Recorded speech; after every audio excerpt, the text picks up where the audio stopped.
بنام خداوند بخشندہ و مہربان۔ عزیز طلباء، السلام علیکم۔ سال دوم کے آن لائن لیکچر سیریز میں پروفیسر عبداللطیف آپ کی خدمت میں موجود ہیں۔ اللہ رب العالمین جو مالک کائنات، خالق کائنات اور رازق کائنات ہیں، انہوں نے لفظ کن سے اس کائنات کی تخلیق فرمائی اور انسان کو اشرف المخلوقات بنایا اور اسے مسجود ملائک بنایا اور اسے شان امتیاز عطا فرمائی، اور انسان کو حیوان ناطق کہتے ہیں، یعنی بولنے والا حیوان۔ تو انسان کی زبان جو ہے یہ اس کی پوری شخصیت کی آئینہ دار ہے۔ تعلیم حاصل کرنے کا ایک بڑا مقصد یہ بھی ہے کہ ہم گفتگو کا قرینہ سیکھ لیں، آداب کلام سیکھ لیں۔ قرآن حکیم میں اللہ رب العالمین ارشاد فرماتے ہیں، قولوا للناس حسنا، کہ لوگوں سے اچھے طریقے سے، عمدہ انداز سے بات کی جائے۔ چنانچہ تعلیم حاصل کرنے کے بعد ہمیں شائستہ اطوار کا مالک ہونا چاہیے، مگر یہ بات عمومی مشاہدے میں آتی ہے کہ جو جتنا پڑھ لکھ جاتا ہے اتنا ہی اذیت پسند بن جاتا ہے، جبکہ ہونا تو یہ چاہیے کہ زبان میں ملائمت اور نرمی آئے۔ نرم زبان اور نرم دل اللہ کو بہت پسند ہیں۔ بقول الطاف حسین حالی، جہاں رام ہوتا ہے میٹھی زباں سے، نہیں پڑتی کچھ اس میں محنت زیادہ۔ انسان چونکہ اپنے معافی ضمیر کا اظہار بول کر کرتا ہے، اور تمام 18,000 کم و بیش مخلوقات میں واحد انسان ہے جو ہنستا ہے، اور سب سے پہلے انسان ہی وہ مخلوق ہے کہ جو ہنسا، اور اس برے طریقے سے ہنسا کہ باقی مخلوقات نے ہنسنا ہی چھوڑ دیا۔ تو میں عرض کر رہا تھا کہ تعلیم یافتہ شخص کو اپنی گفتگو میں، الفاظ کے انتخاب میں ایسا انداز اپنانا چاہیے کہ کسی کی دل آزاری نہ ہو، کسی کی خاطر شکنی نہ ہو۔ لیکن افسوس کہ ہمارے معاشرے کا ایک غالب طبقہ جو ہے تعلیم یافتہ ہونے کے باوجود دوسروں کے احساسات کی قدر نہیں کرتا۔ اس کیفیت کو ایک شاعر نے بیان کیا کہ بچپن کے دور جب زمانے ہو جاتے ہیں، بچپن کے دور جب زمانے ہو جاتے ہیں، وعدے قسمیں سب افسانے ہو جاتے ہیں، اور سب اخلاص دلوں سے رخصت ہو جاتا ہے، پڑھ لکھ کر جب لوگ سیانے ہو جاتے ہیں۔ تو تعلیم کا مقصد تو یہ ہونا چاہیے کہ ہماری زبان سے کسی کی دل آزاری نہ ہو۔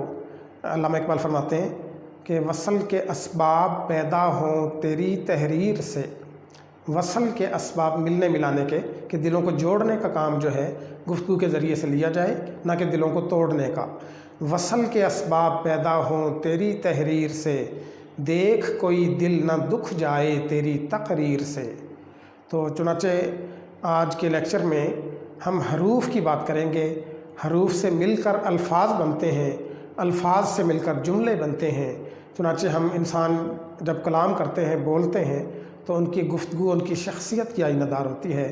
آن لائن لیکچر سیریز میں آج کا ہمارا موضوع بھی حروف کا استعمال ہے۔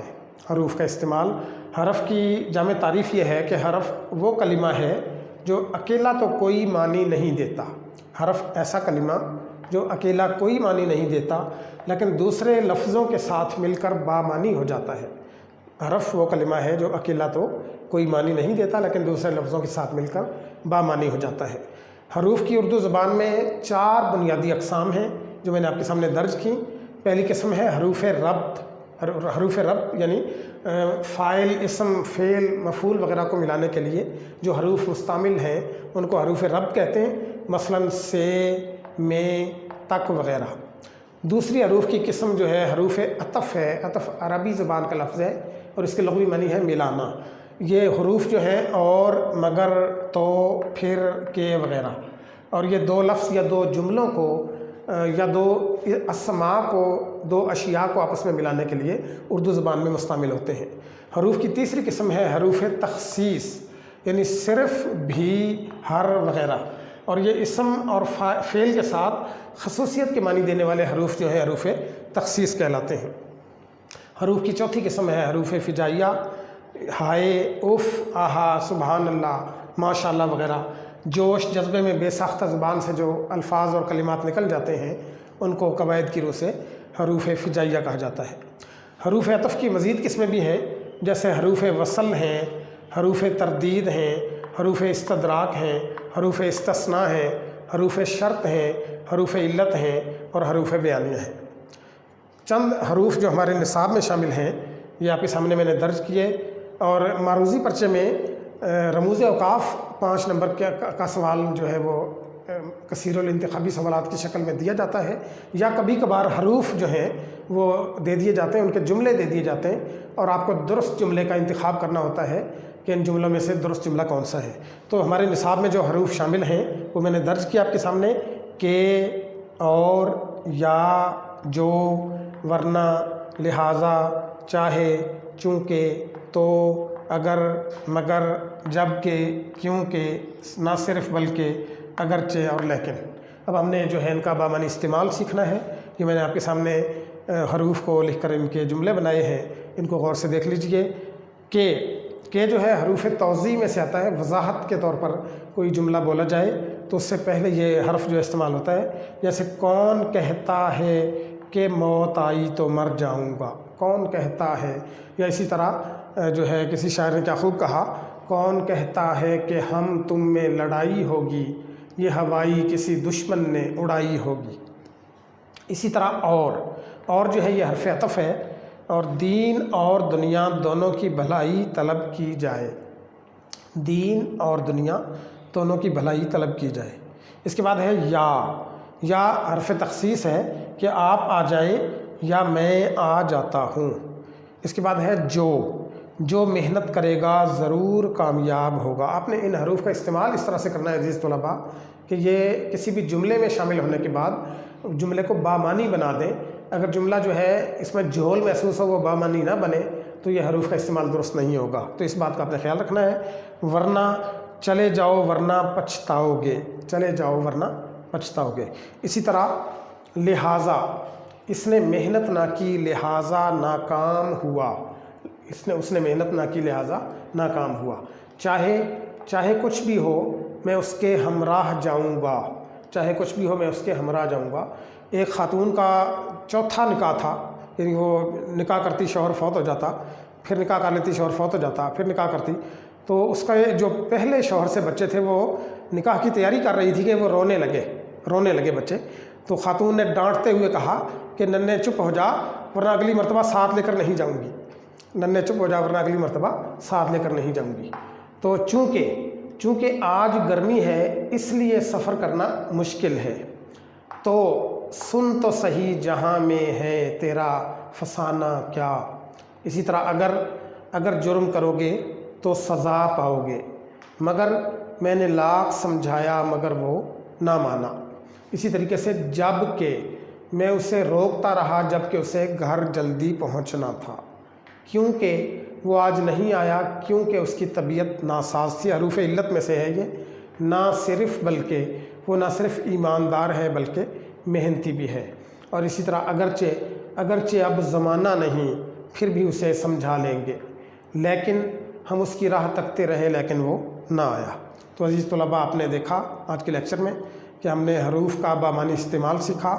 آپ کو حروف کی قسمیں ذہن نشین نہیں کرنی بلکہ حروف کا بامعنی جملوں میں استعمال سیکھنا ہے، اور اس کے لیے آپ کو محنت کرنا ہوگی۔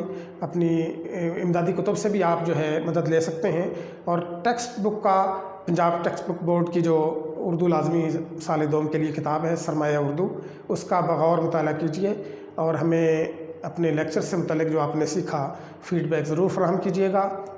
اللہ رب العالمین جو ہے آپ کے علمی درجات کو بلند کرے، والدین کا احترام کیا کریں۔ نبی اکرم صلی اللہ علیہ وآلہ وسلم کا مبارک ارشاد ہے کہ دنیا میں تیرے 3 باپ ہیں، ایک تیرا حقیقی والد جو تجھے جو ہے عدم سے وجود میں لانے کا سبب بنا، دوسرا جو ہے وہ تیرا سسر ہے یعنی جس نے تجھے اپنی بیٹی کا نکاح دیا، اور تیسرا جو ہے جس نے تجھے علمی استاد، جس نے تجھے علم سکھایا۔ جو کہتے ہیں کہ باپ جو ہے آسمان سے زمین پر لانے کا سبب بنتا ہے، جبکہ استاد زمین سے آسمان تک لے جاتا ہے۔ قرآن پاک میں اللہ رب العالمین فرماتے ہیں والذین اوتوا العلم درجات، کہ جن کو علم عطا کیا گیا ان کے درجات ہیں۔ تو لیکچر کے شروع میں نے عرض کیا تھا کہ تعلیم یافتہ ہونے کا ایک بڑا ثبوت جو ہے آپ کی زبان ہے، کہ زبان میں ملائمت پیدا کی جائے، نرمی پیدا کی جائے۔ جیسا کہ الطاف حسین حالی کہتے ہیں کہ جہاں رام ہوتا ہے میٹھی زباں سے، نہیں پڑتی کچھ اس میں محنت زیادہ۔ یا ایک اور شعر میں فرماتے ہیں کہ بنتے ہیں غیر اپنے ہوتے ہیں رام وحشی، بنتے ہیں غیر اپنے ہوتے ہیں رام وحشی، الفت کی بھی جہاں میں کیا حکمرانیاں ہیں۔ تو علامہ اقبال نے بھی یہی بات کی کہ وصل کے اسباب پیدا ہوں تیری تحریر سے، دیکھ کوئی دل نہ دکھ جائے تیری تقریر سے۔ تو عزیز طلباء، جہاں ہمیں تعلیم حاصل کرنی ہے وہاں اپنے اخلاق کو بھی ہم نے سدھارنا ہے، گفتگو میں خاص قرینہ اور سلیقہ پیدا کرنا ہے، تاکہ مخاطب جو ہے آپ کی گفتگو سے خود ہی اندازہ لگا لے کہ میرا مخاطب جو ہے تعلیم یافتہ، شائستہ اور سلجھا ہوا انسان ہے۔ اللہ رب العالمین ہمیں ایک عمدہ اخلاق والا بنائے۔ نبی اکرم کا مبارک ارشاد ہے انما بعثت لاتمم مکارم الاخلاق، کہ مجھے عمدہ اخلاق کی تکمیل کے لیے اللہ نے مبعوث فرمایا۔ اللہ رب العالمین میرے اور آپ کے اخلاق کو بہتر بنائے۔ السلام علیکم ورحمۃ اللہ وبرکاتہ۔